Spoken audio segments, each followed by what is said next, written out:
Good evening, everyone, and welcome to the April 11th meeting of Walpole Select Board. It's after 7 o'clock, the posted time of our meeting, so I call the meeting to order. Let's all stand and recite the Pledge of Allegiance. I pledge allegiance to the flag of the United States of America and to the republic for which it stands, one nation, under God, indivisible, with liberty and justice for all.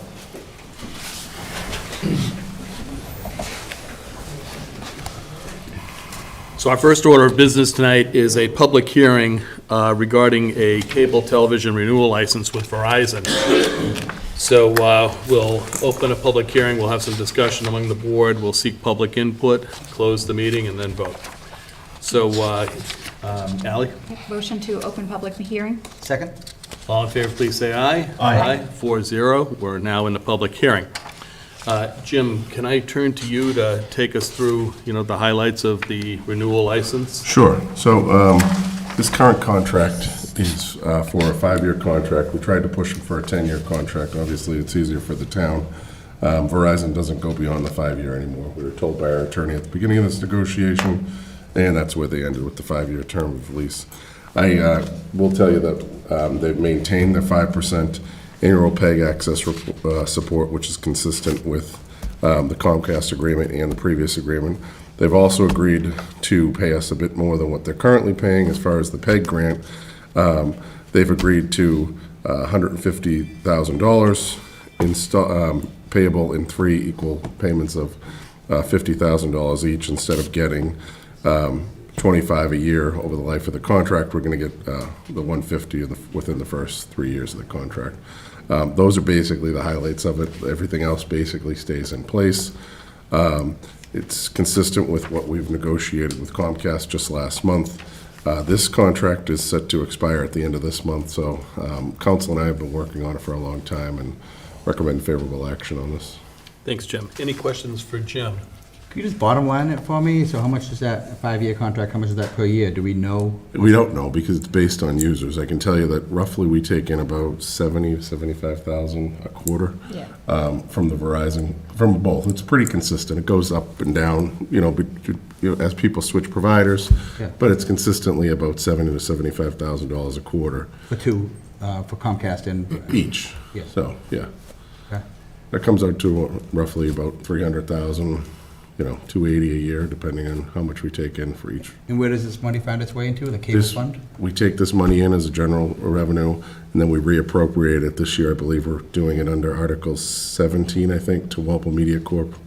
And their operating budget this year is $519,000. So fully funds Walpole Media Oh, yeah. plus capital if we need it? Plus the capital, and allows us to continue to maintain some reserves there because we're all concerned eventually, Mark could speak to it too, it being on the Media Corp board, maybe this money goes away someday eventually, but we'll have some money to run for at least 2 years. Okay, good, thanks. Other questions or comments? I think it's a good contract, so, thanks, Gene. As do I, and I like the fact that we've got the high-def channel in there as well, so that's good. Let me open it up for public comment. Anyone from the public like to comment? Gene? Good evening, Jean Kenny. I'm the president of the Walpole Media Corporation Board of Directors, and I would like to thank Mr. Johnson and Attorney Hewig for the negotiations that they entered into to enable this contract. Just to advise you, as Allison and Glenn had asked, this does fully fund Walpole Media Corporation employees, all of the taxes that we need to pay for on behalf of our employees. We've also made some capital investments in the town based on that, the funding that we get. We've committed funding to the Walpole Middle School, and we're hoping to be able to fund a portion of the Walpole High School renovation with some of these funds. So I would urge you to vote favorably on this contract. Thank you very much. Thanks, Jim. Appreciate Thank it. Anybody else? Okay, let's motion to close the hearing. Motion to close the public hearing? Second? All in favor, say aye. Aye. 4-0. We're now out of the public hearing. And Ally? Motion to sign the Verizon New England television renewal license effective April 30th, 2023 for a 5-year term. Second. All in favor, please say aye. Aye. 4-0. Thank you. Thank you, everybody. So next on our agenda is John Lightbody is here. He's our Director of the Emergency Management Agency, and sent us a note last week and said, you know, been at this now for a couple of years and wanted to provide an update to us, which I thought was timely. So, John, if you'd please come on up and give us a rundown on what you got cooking and what you've done over the last couple of years, that'd be awesome. All right, good evening. As you probably all know, the old police station is the home of the emergency management CERT team and now the town nurse. My team of volunteers for emergency management is Deputy Director Jeff Martin, Medical Director and Training Officer Kathy DeShawn, and Logistics Officer Phil Russell. We have a community emergency response team, CERT team, 25 active members, and right now we have 15 members that are finishing up on the basic CERT training, which includes online training through the University of Utah, and then classroom training with us, hands-on. The training includes disaster preparedness, fire safety, first aid, damage assessment, light search and rescue, radio communications. We have been working with the health department, MRC, and the fire department. Our members have volunteered for Walpole Day, set up for the night before help set up for the night before the 4th, household hazardous pickup day, and flu clinics, among a few other things. They put quite a bit of time in. Much of the time so far has been spent on grants by me and some of my members. We have received a number of MEMA grants, some of them being competitive grants. With this money so far, some of the things we have purchased, emergency medical supplies, first aid training aids. We're very big into the first aid. We have some high-end mannequins for doing trauma first aid on. We've recently received some emergency response PPE. We've gotten laptops, equipment for our CERT team, equipment and supplies for the emergency operating centers. They have also paid for half the cost of installing safety film on FinCom windows on the other end of the building. That room at some point may be used for an EOC. We have supplied tools and supplies for our 2 trucks. We have 2 trucks. We also have 3 trailers. One of them is set up as a shelter trailer with pretty much what we need to set up a shelter for 30 individuals. We have a generator trailer that has a 7,000 watt generator in it. And at this time, we have another trailer that hasn't been used yet. We've got to restock that or stock it. Things to do. Major job right now is updating Walpole's comprehensive emergency management plan. That hasn't really been updated since, I believe, 2005. And it's supposed to be done every year. And it's a big taking. This is an all-hazards emergency operation plan. Consists of basic plan and support annex. Basic plan forms the overall framework for emergency management in the town, and the annex provides detailed essential discipline-specific functions.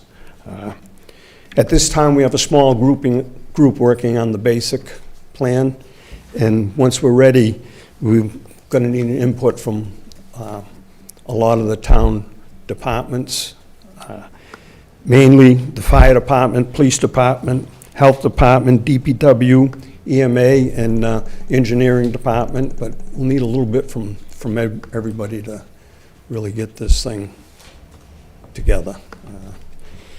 And I guess that's about all I've got. Any questions? You know, first of all, thank you for coming in tonight. I appreciate you doing that and giving us an update on, you know, this really important function that you're running for us. Is there anything that we as a select board can be doing to help you, especially on those to-dos that you've just called out? Not right at the moment. I'm still trying to sort out some of the information from the old plan. Yeah. But, well, at some point, you'll have to be involved also, yes. Nothing right at the moment, but Okay. Well, as those come up, don't hesitate to let us know what you need, and we'll be happy to jump in and help out, okay?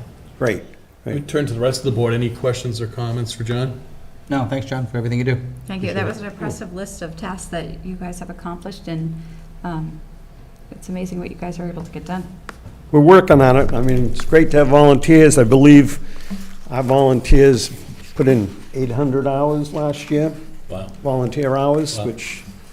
and really need to get the town ready for a disaster. Nobody in this part of the country believes there's going to be a disaster here, but sooner or later, we'll end up with a hurricane or something, so be prepared.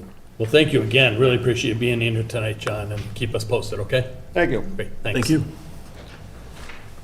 All right, we're going to move to our next appointment, which is with our Veteran Services Officer, Melissa Bingham, to talk to us about the services on the Common for Memorial Day. So, is Melissa here? Yep. Oh, there she is, sorry, yeah, Hi, right in front of me. excuse me. So yes, we're requesting our Memorial Day observance is going to be the May 29th from 12 to probably 2:30-ish, and requesting use of the Common and backup at the hall. So everything's already been submitted for that, and requesting blocking off the streets just for foot traffic. And hopefully everything will run smoothly. We'll get everything going. It'll be a good day. Yeah, I'm sure it will. Well, thank you for everything you're doing to support the Veteran Services and for running the Memorial Day event. It's always a great event, and you know, you guys do a great job setting it up. And any questions or comments from Melissa? Just on my end, Melissa's doing a great job. She's hit the ground running here in Walpole. She's making relationships with veterans across the town here in Walpole and in Medfield. Carrie can't say enough great things about her over at the COA, so we're happy to have you, Melissa, and keep up the great work. Thank you. Great committee, too. I want to acknowledge them. They're helping out a lot. Well, So, Ally? Motion to approve request of VSO Melissa Bingham to use the town common on May 29th, 2023 for Memorial Day observance and block off a portion of Elm Street from 11 a.m. to 2 p.m. second. All in favor, say aye. Aye. 4-0. Thank you, Melissa. Appreciate it. All right, next on the agenda, we have a couple of appointments to the Veteran Services Committee. So we've got John Power and Barbara Good here. John, since you're listed first, why don't we start with you and maybe just come up to the mic and just give us a very quick intro and Sure, my name is John Power. Some of you know me as Dick. I've been in town for about 30 years. I'm a retired Army colonel, served in the Army for 30 years. Served on town committees before. I spent a number of years on the Master Plan Implementation Committee in town, so I've done this kind of thing before, and I've got the time, and I see with a new VSO and some folks dropping off the Veteran Services Committee, it needed to be strengthened, and so I volunteered to come in and help do my part to recognize the veterans and bring them into the fold and make sure they know we're in support of them. well, we really appreciate you willing to volunteer to come in and be on this committee, and also for all the other things you've done, Dick, over the years, so we really appreciate that. Any questions? Yeah, I would just say, you know, let us know if there's anything else we can be doing to help the veterans. So, you know, I think the Veteran Services Committee does a great job, and there's lots of veterans that could use help, and, you know, I love the whole outreach idea, so I think that's a great thing. Great, well, thank you. Thanks, Dick. Barbara, maybe come up next and just have Barbara come on up and chat with us. Good evening. Good evening. My name is Barbara Good. I kind of stumbled upon this almost accidentally, but saw something on Facebook about how they needed a civil member of the board, and I'm a very proud daughter of a World War II Normandy veteran, and my dad raised me to be very patriotic. My brother was in Vietnam, and my brand-new son-in-law is up in the Army up in Alaska right now.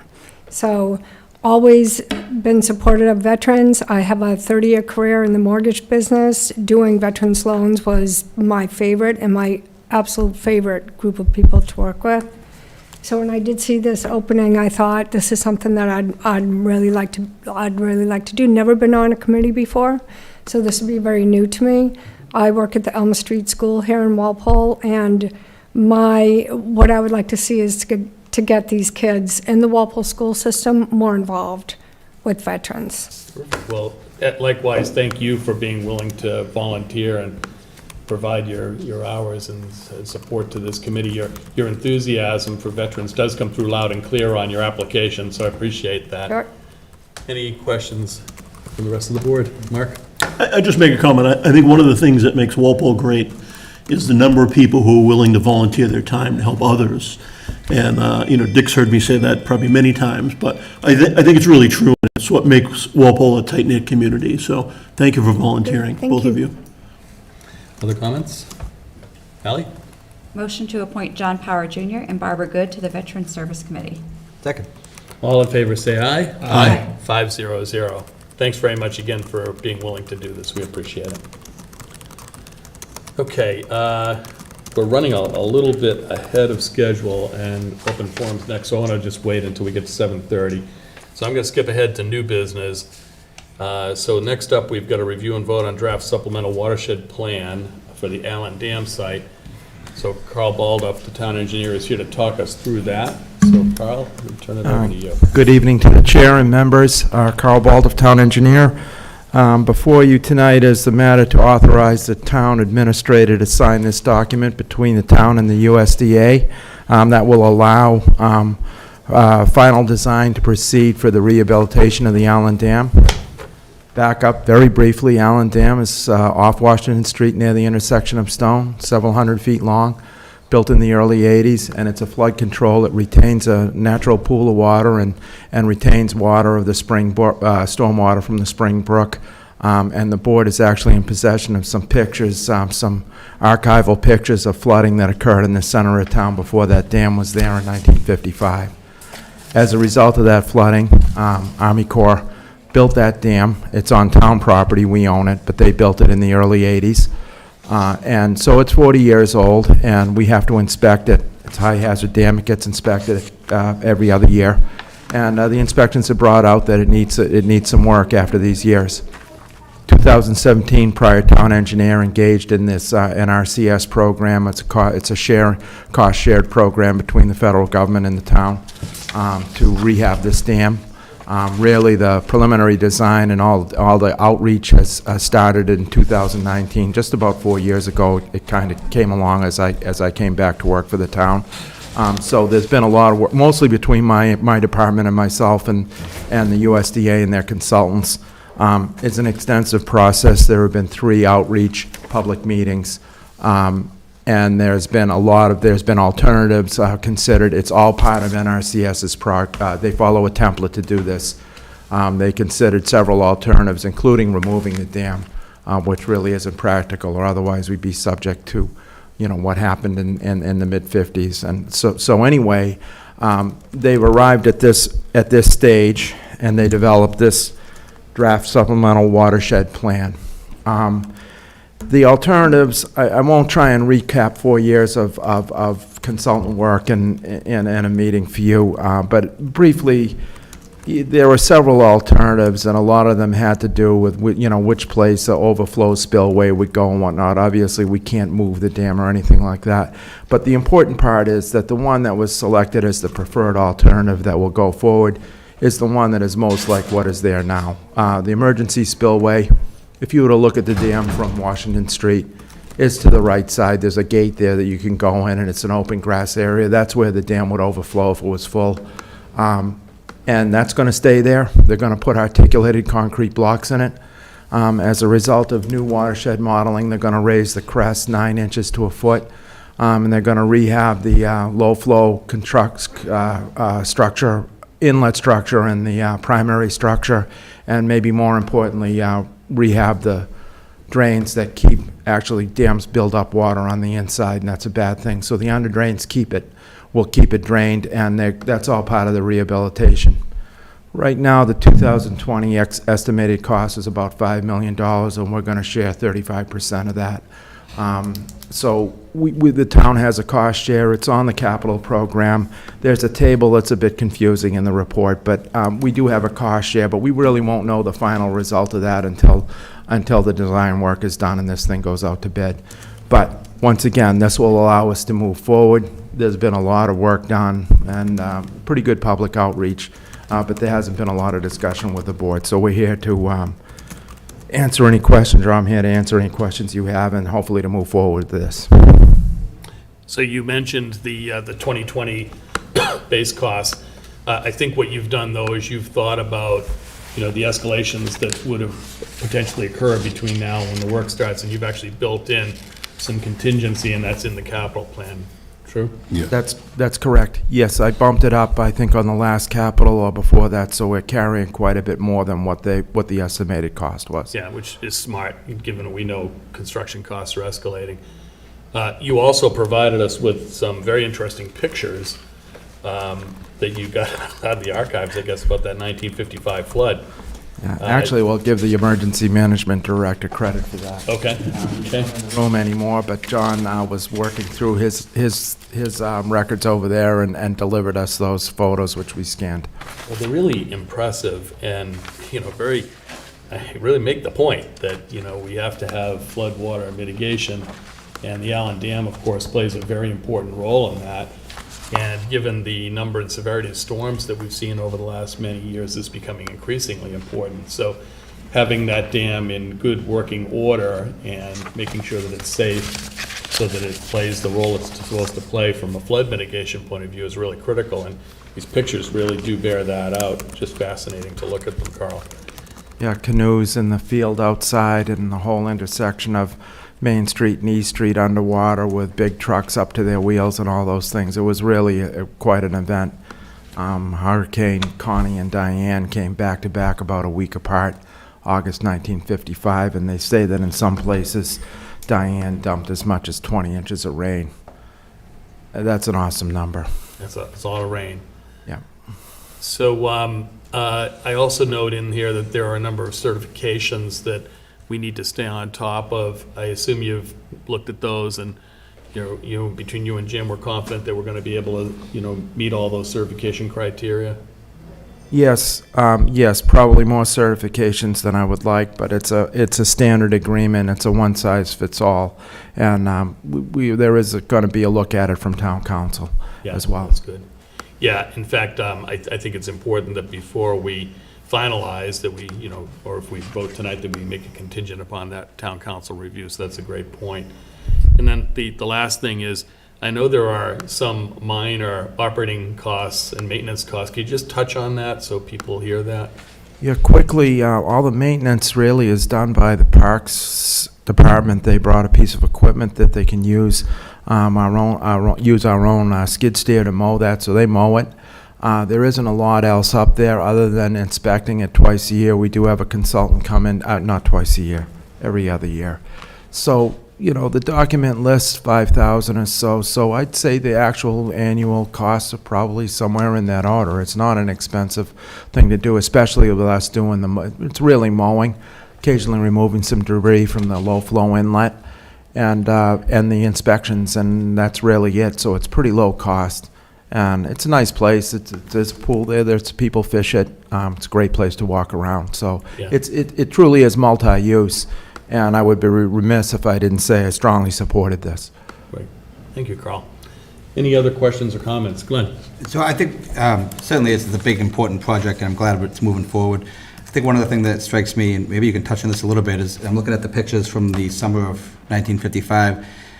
But what's happened between 1955 and the last 70 years is Route 1 and the buildup of Route 1 and all that. Maybe not all that stormwater flow, but a significant chunk of that stormwater flow comes to Allen Pond Dam, and it's responsible for holding that water back. And so the conditions have changed significantly, and with that increase in flow, can you touch on that a little bit? I mean, Well, certainly I agree that between 1955 and now, there's been development. There's actually Interstate 95. The 95, folks that can't see the map, and we don't have it up here, that watershed goes all the way out and encompasses the I-95 interchange and Route 1 and all the way out to part of Common Street and then Baker and Old Post Road and all that. And there's obviously been developed, there's a big Y up there, there's car dealerships, the roads themselves, so the watershed has changed Yep. in that amount of time. A good deal of it, and it encompasses the golf course as well, Yeah. which also wasn't there in 1955, so water's gotta go somewhere? mostly blueberry fields down there off of Baker Street. And so anyway, yes, there has been a change, and so they modeled this thing, and thus the crest is going to go up a little bit, and they actually designed for the maximum probable flood. Which is a pretty big event. It's bet. more, you often hear the 100-year storm, it's more than that. yeah, well, that's good. So, And so the only thing I'm interested in is what's the timeline from here? I mean, it's been a long process to get here. Does it move quicker? Does design happen? Does bidding come soon, or is it in somebody else's hands? Jim can see, I'll keep it straightforward. I was going to ask you if you're a betting man. But the process has been a little slower than if you talked to me 3 years ago when we started on this thing, we would probably have expected to have appropriated and been somewhere near construction, if not in it. So the process has been a little slow. Obviously, it's been an unusual few years, but, we're thinking now maybe 2025 summer for construction, but we'll have to keep a line on that and see if this thing moves through design. The Got it. preliminary designs were very complete, so I don't think there's a Herculean effort but, putting together everything together to all these criteria takes some time, so. All right, well, I'm looking forward to it. Thanks. Ben? Yeah, just kind of continuation, Carl, on what Glenn was just talking about in terms of the amount of still undeveloped land and acknowledging that some of it is in between the interstate or right adjacent to it. Is that something they took into effect, or do we know who owns that land in terms of it being developed or becoming, being changed? in Yeah, any of way? course, in any watershed model, there are assumptions made about Yeah. development. Yeah. And we actually covered that at the time and reviewed that. Yep. Except I don't recall exactly what assumptions were made, how aggressive they were about future development. Sure. So you're right, there is quite a bit of open land, and I've even heard discussions about some of it being up, land that you wouldn't expect being possibly on the block, but, it's forecasting and modeling and trying to project in the future are always somewhat of a guess. Sure, okay, thank you. Anybody else? Just before we vote, I had to chuckle as I was looking at the pictures and noting the date on them. One is 8/19/1955. My mom and dad were married on August 20th, 1955. And one of the big things that they had to deal with was the hurricane. And the flooding and all that kind of stuff was always a big part of the discussion every time their anniversary came up. So Yeah, I pictures have of a that. similar experience, Mr. Chair. My Really? folks were married on September 10th, 1955, and they had bought a house off of North Street in Walpole and owned it at the time of that, and there was water in the basement and whatnot, so they too had their experience with this flood. Not quite as close as your folks. They may have had to take a canoe to the wedding. Yeah, they pretty much did, so. Okay, Ally? Motion, the Select Board has reviewed the draft supplemental watershed plan 01 and environmental assessment and agree with the contents and vote to authorize the town administrator to sign the draft supplemental watershed agreement, subject to final review by town's council and provided that the town shall not be obligated to expend any funds unless and until there is a town meeting appropriation therefor. Seconded. Motion and second, all in favor, say aye. Aye. 5-0-0. Carl, thanks very much. Thank you. Great work Thank on you. this. Thanks, Carl. Okay, we're after 7:30 now, so I'm going to go back to open forum. Is anyone here to speak at open forum? Mr. Hamilton? Bill, I'm going to just put you on as a standing agenda item. Well, there's a very important thing that I would like to get the support of the Select Board on, Yep. and that's the idea of converting the sludge dump, which they can't put sludge in the sludge dump without sewer. There's no sewer coming up the Charles River watershed, and it's illegal to hook up our sewer into the Neponset River watershed, so they can't use it. but we could use it. We can't draw more water from our aquifer than we're drawing now, and that, turning the sludge dump into a reservoir would give us additional water that we're going to need very shortly. So I'd like the support of the Select Board in doing that. It's exactly what Stoughton did when they needed more water. So we're looking at a whole bunch of options, as you know, as the, prison is being looked at and so forth, and more to come on that. But we appreciate you coming in and voicing your opinion, as always, Bill. And the Correction Department needs more water also. With Norfolk and Rentham needing more water, so we could probably get plenty of help in doing that. So thank you, and I hope you do consider doing it. Thank you, Bill. Appreciate it. Anyone else? Okay, continuing on, we've got a couple of, we've got a bid contract award here, so Jim? Sure. I'd recommend favorable, sorry, let me dig up my paperwork here. This is bid contract number 23-19, which is the Blackburn Hall roof replacement. This is something Don's been working on for some time now. He received in a bid here from Capeway Roofing Systems based in Westport, Mass, with a low bid of $313,200. And I'd recommend favorable action on that one. Any questions for Jim? Is that just a shingle roof? Yeah, And what are we doing about the chimneys? Wasn't there some? he's taking them out. Taking them out. Okay. Ally? Motion to award 2023-19 Blackburn Hall roof replacement to Capeway Roofing Systems Incorporated. Second. All in favor, say aye. Aye. 5-0. We next have a farmer's market request. Ally? Just the parking before that. Oh, I skipped one, I'm sorry. Anything that we need to talk about on the, this is the renewal of stadium event parking lot license at 1 Willow Street, 9 Water Street, and 70 Shufelt. No, it's just Everything's ones all that set? came in after the last meeting as well. Questions? Ally? Motion to renew the stadium event parking lot licenses at the properties listed on the agenda. Second. All in favor, please say aye. Aye. 5-0-0. Ally? Motion to approve request of Waffle Farmers Market Management to use Springbrook Park on Saturdays from June 10th to October 21st, 2023, from 9 a.m. to 1 p.m. for the farmers market. Second. All in favor, say aye. Aye. 5-0. And we have a request from Don Anderson for a one-day all alcoholic beverage license. If I assume all is in good order with Yeah, this everything is in one? order and has been reviewed by Lieutenant White. Terrific. Ally? Motion to approve request of Don Anderson for a one-day all alcoholic beverage license at 2400 Main Street on June 22nd, 2023, from 10 to 5 p.m. Second. All in favor, say aye. Aye. 5-0. We have a change of officers, request of the 99 Restaurant. Now, on this one, if I understand that this is being handled at the state level, Yeah, so it's something similar that I believe you guys got maybe for Chili's Yeah. or one of the other ones last year. It's just that they changed the officers for several of their establishments in the state, so we get all the paperwork and the ABCC get it directly too. terrific, okay. Any questions on this one? Ally? Motion to approve the request of 99 West LLC for change of officers and directors. Second. All in favor, say aye. Aye. 5-0. Okay, we have some unfinished business, so we have some town meeting articles to discuss. Jim, why don't I turn it to you? Okay, so we have a few articles that the board just needs to close out. Finance Committee has voted on all these articles, and they are ready to go. So Article 2, if you're okay, we'll just go down the Sure. list and vote. Yeah. Okay.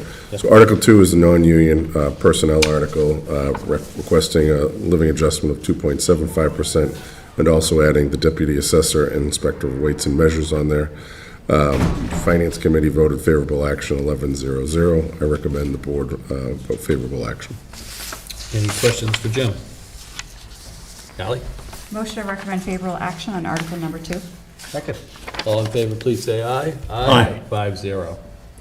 Next article up is the actual budget vote. Finance Committee voted 11-0-0 on that. Funding sources are listed below. I'll take any questions you may have. Any questions for Jim? Ally? Motion to recommend favorable action on article number 4. Second. All in favor, say aye. Aye. 5-0. Next few articles are the union contracts, as you're well aware. We've settled with 5 out of the 6 unions on the town side, the exception being the DPW union. I'm sure we can come to some type of agreement in time for fall town meeting with them. But at this time, I'd recommend favorable action on Articles 11, 12, 14, 15, and 16, and no action on Article 13. Any questions for Jim on any of those articles? Okay, Ally, why don't you take us through those? Motion to recommend favorable action on Article number 11. Second. All in favor, say aye. Aye. 5-0. Motion to recommend favorable action on Article number 12. Second. All in favor, say aye. Aye. 5-0. Motion to recommend no action on Article number 13. Second. All in favor, say aye. Aye. 5-0. Motion to recommend favorable action on Article number 14. Second. All in favor, say aye. Aye. 5-0. Motion to recommend favorable action on Article number 15. Second. All in favor, say aye. Aye. 5-0. Motion to recommend favorable action on Article number 16. Second. And all in favor, please say aye. Aye. 5-0. And the last article up is Article 22, and this is the zoning bylaw change for in-law apartments. This article garnered the most amount of discussion with the Finance Committee. They discussed it over 2 nights, and at the end of the discussion, they decided to refer it back to committee. The general consensus was that it seemed like the majority of them was more in favor of allowing in-law suites by right instead of having the applicants go through the zoning board as a permit granting authority. As you know, the Finance Committee voted 2-3-0 during their hearing earlier in March. I think just to make this clear, make everything clear to the town meeting people who are going to be voting on it, to the planning board, I'd recommend at this time, going along with the Finance Committee's refer back to committee, let's clean it up, get it 100% ready to go for the fall. Yeah, I think that makes a whole lot of sense, Jim. Any comments or questions? Yeah, I'm in favor of doing that. I think it probably makes a lot of sense to take it out of the zoning board of appeals and make it by right. So I'd be in favor of that. And it makes sense to bring it back in the fall just because it's not going anywhere this cycle, so. Sure. Anyone else? Okay, Ally? Motion to refer Article number 22 back to committee. Second. All in favor, say aye. Aye. 5-0. That's it. Okay, that puts us through unfinished business, so on to the consent agenda. Ally? Motion to accept with gratitude the following donations. Rosemary Doherty to COA Gifts. Second. All in favor, please say aye. Aye. 5-0. And the minutes? Motion to approve the minutes of March 28th, 2023, as presented in our packet. Second. All in favor, say aye. Aye. 5-0. And town administrator's update. So Jim? just a few items. So town meeting, we're ready to go for town meeting. FinCom public hearing is at the end of this month on Thursday, April 27th at 7 PM down in the Finance Committee meeting room. Town meeting is going to be on May 1st, Monday night at the high school. I expect that Dan will probably have the ceremonies get underway at 7 PM and then officially kick off at 7:30. The booklet's at the printer to be sent out to all the residents, and we're working on the packet now and the motion. So we're just about ready to go a couple of weeks in advance. 300th Committee, department heads and myself met with Chair Buckley, Katie Turco-Beatty, and Steve Smith today to review their plans. They wanted to mostly talk to us about the laser show and the big parade that they plan on holding. So they have a lot of plans. They're working on a gala that's at the end of the year in 2024. And they'd like to supplement some of the town's larger events, such as the Harvest Fest, the night before the 4th, and Walpole Day, with just make them even bigger. So they're moving ahead with some of that stuff, but they've got some good plans for the laser show, and I think eventually that'll come before your board for consideration to award that contract. So, Great, yeah. okay. When was the last time they came in to talk to us? I think it was January? Or I thought it was February. later. Yeah. Was it the end of February or the start of March, maybe? I can't remember. It feels like it's been several We could speak weeks. to Bill, and I'm sure he'd be willing to come in. So, Yeah. maybe just let's get past town meeting. Yeah. And maybe on the other side of town meeting, have them come in and just give us an update on it. I know that they're gonna be looking for people to help out as they're getting their plans more finalized. And I've heard from a couple people most notably Sue McGuire, who reached out to me over the last couple of weeks to offer her help, and as you know, Sue was instrumental in the 275th. So I want to make sure that we're, connecting people and all that, and getting the right people involved to make sure that there's plenty of hands on this thing, because there's a lot of activity going on. Okay. Okay. One last item, the Route 1A fields, soon to be the SM LaRusso fields. We're starting to make plans and preparations for the ribbon cutting ceremony to be held on Saturday, June 3rd at 11 a.m. That's Election Day here in Walpole. The rec department will have some bouncy houses on site that day. We'll have some light refreshments. The field is, I'm hoping the basketball courts and pickleball courts will be done. I can tell you I was up there earlier today and the workout stations are being installed. I don't think the rubber will be down in the next week or two. The weather, the temps have to climb at night. It has to be above 40-something degrees. But they're getting them installed, and it's going to look great up there. DPW, with between Rick, Jimmy, Drew, Carl, and his department, they've all done a great job just getting the grounds ready up there. So we've done a lot of work in-house. It just continues to amaze me what a phenomenal site that's turning into. It's just absolutely stunning. Yeah. Yeah. it really Patriots are practicing for free up there, I'm told, so. That's it. Any questions for Jim? Just a quick one. Jim, was there ever a meeting then on the Route 1A work? And I know that the contractor and the state had kind of put us off a little bit, and then they were going to meet to see when they were going to start. And Talking about the turning lane? any of the work. Oh, the on 1A. Route 1A work. Yeah, Oh. I'm sorry, not yet. Oh, I thought you meant down that end. Switched Not- 1As yeah. on you. Yeah. No. Okay. I'd love to have the board at the next meeting, which is, I think Carl told me, I think it's the last Tuesday or Wednesday in April, but I'll be sure to, maybe we'll post a meeting down there that day. That'd be great. Yeah. I think they need to hear from you folks, because they're not listening to me. So, and our delegation's involved, and I know they're trying, but it's really frustrating to see that bridge right at North Street just sit there and no work be done. And it just is sitting idle. And I've made a stink about it, but I think if we have some more people show up that day, maybe we'll make some progress. Yeah, Okay, thank happy you. to do that, yeah. Thanks, Ben. It would also be good to talk about all the traffic lights and what the plan is for them. Yep. So going forward, it doesn't have to be now, it can be, Okay. a couple of weeks, but Sure. But it's kind of the whole project, it's. Yeah. Yeah, the whole thing, yeah, for sure. It's just bogged down, Yeah. and it needs to get unbogged, so. Yeah. We're good at unbogging, right? Yeah. Speaking of traffic signals, I know we had an accident at the intersection of Wash and Polly and Short there. And I think, Glenn, you had reached out about that. The project didn't completely go away. We're actually waiting on a signal box, similar to the one you see outside of Raven's Nest and Tessie's. So we're waiting on the parts. Carl's pressuring the vendor, so is Anderson Electric, and so is Daigle, also pressuring them. So we're just waiting on one particular part to come in so they can get back. It's a critical part for the intersection there, but it hasn't fallen apart. We're just, everybody blames COVID, but it seems like it's backlogged, so Okay, that's it. anything else for Jim? Okay, Ally? Motion to adjourn. Second. All in favor, say aye. Aye. 5-0, we're now adjourned. Patrick from Walpole Media, thank you for your help tonight, and good night, everyone.